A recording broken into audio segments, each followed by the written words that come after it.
23 দিন ধরে রাজধানীর এভার কেয়ার হাসপাতালে চিকিৎসাধীন রয়েছেন বিএনপির চেয়ারপারসন ও সাবেক 3বারের প্রধানমন্ত্রী বেগম খালেদা জিয়া।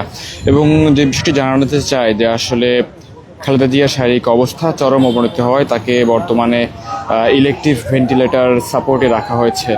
গণমাধ্যম আসলে এমন খবর আসলে ছড়িয়ে পড়েছিল, তবে আমরা আসলে যেমনটি জানাতে চাই যে আসলে তার চিকিৎসায় গঠিত যে মেডিকেল বোর্ড, সেই মেডিকেল বোর্ডের প্রধান অধ্যাপক ডক্টর শাহাবুদ্দিন তালুকদার স্বাক্ষরিত এক বিবৃতিতে যেমনটি জানানো হয়েছে যে ৭৯ বছর বয়সী বেগম খালেদা জিয়া দীর্ঘদিন ধরে লিভার, কিডনি, হৃদরোগ, উচ্চ রক্তচাপ, ডায়াবেটিস, আর্থ্রাইটিস ও ইনফেকশনজনিত জটিলতায় ভুগছেন এবং নিজ বাসভবনে অবস্থানকালে তার শ্বাসকষ্ট, কাশি, জ্বর ও শারীরিক অবস্থার কিন্তু অবনতি দেখা যায়। এবং শারীরিক অবস্থার অবনতি হলে গত 23 নভেম্বর তাকে রাজধানীর এভার কেয়ার হাসপাতালে ভর্তি করা হয়।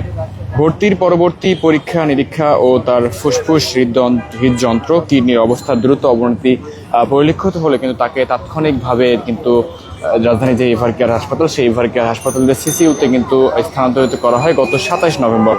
অর্থাৎ 23 নভেম্বর তাকে যখন এভার কেয়ার হাসপাতালে আনা হয়, পরবর্তীতে 27 নভেম্বর তাকে সিসিইউতে স্থানান্তরিত করা হয়।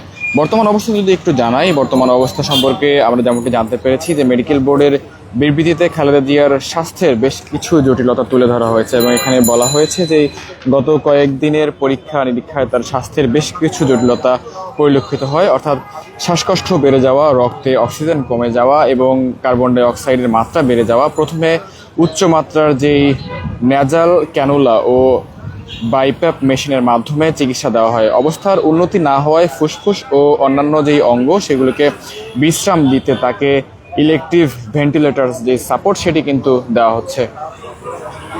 শরীরের গুরুতর যেই ব্যাকটেরিয়া, সেই ব্যাকটেরিয়া ও ফাঙ্গাল ইনফেকশন থাকায় খালেদা জিয়াকে উন্নত অ্যান্টিবায়োটিক ও যেই অ্যান্টি ফাঙ্গাল চিকিৎসা সেটি কিন্তু দেওয়া হচ্ছে। এবং গত 27 নভেম্বর খালেদা জিয়ার যেই অ্যাকিউট প্যানক্রিয়েটাইটিস ধরা পড়ে, যা নিবিড় পর্যবেক্ষণে চিকিৎসা চলছে। যেমনটি জানাতে চায় যে আসলে গত 23 নভেম্বর কিন্তু আসলে তার শারীরিক অবস্থা যখন প্রথমের দিকে যখন অবনতি হয়, তখন কিন্তু তাকে অতি দ্রুত কিন্তু এভার কেয়ার হাসপাতালে ভর্তি করা হয় এবং পরবর্তীতে তার অবস্থার আরও অবনতি হলে কিন্তু তাকে যেই এভার কেয়ার হাসপাতালের যেই সিসিইউ ইউনিটটি রয়েছে সেখানে তাকে নেওয়া হয় এবং সেখানে নিয়ে দেশি বিদেশি চিকিৎসকদের সমন্বয়ে গঠিত একটি মেডিকেল বোর্ডের সমন্বয়ে তাকে চিকিৎসা দেওয়া হচ্ছিল। এবং গত কয়েকদিন আগে, গত 9 তারিখ, গত 9 ডিসেম্বর আসলে তাকে কাতারের আমিরের দেওয়া যেই এয়ার অ্যাম্বুলেন্স সেটিতে করে আসলে তাকে বিদেশে উন্নত চিকিৎসার জন্য নেয়ার কথা ছিল, কিন্তু পরবর্তীতে সেটি পরিবর্তন করা হয় এবং তাকে কিন্তু দেশেই, এখন পর্যন্ত কিন্তু তাকে দেশেই চিকিৎসা দেওয়া হচ্ছে। এবং মেডিকেল বোর্ডের যে পর্যবেক্ষণ এবং বোর্ডের যে অনুরোধ, সেই বিষয়ে আমরা যেমনটি জানতে পেরেছি যে দেশি বিদেশি বিশেষজ্ঞ চিকিৎসকদের সমন্বয়ে গঠিত মেডিকেল বোর্ড প্রতিদিন বেগম খালেদা জিয়ার শারীরিক অবস্থা নিবিড়ভাবে পর্যবেক্ষণ করে চিকিৎসা দিয়ে আসছেন। এবং মেডিকেল বোর্ড কিন্তু জনসাধারণের প্রতি বিনীত অনুরোধ জানিয়েছেন যে কোনো অনুমান বা ভুল তথ্য প্রচার না করে মেডিকেল বোর্ডের প্রতি আস্থা রাখার জন্য। এবং আমরা যেমনটি জানতে পেরেছি যে আগামী 25 ডিসেম্বর কিন্তু যেই বেগম খালেদা জিয়ার জ্যেষ্ঠ পুত্র তারেক রহমান, তার দেশে ফেরার কথা রয়েছে। গতকাল কিন্তু বিএনপির স্থায়ী কমিটির পক্ষ থেকে এমনটি জানানো হয়েছে যে হয়তোবা আগামী 25 ডিসেম্বর আসলে তারেক রহমান দেশে ফিরতে পারেন।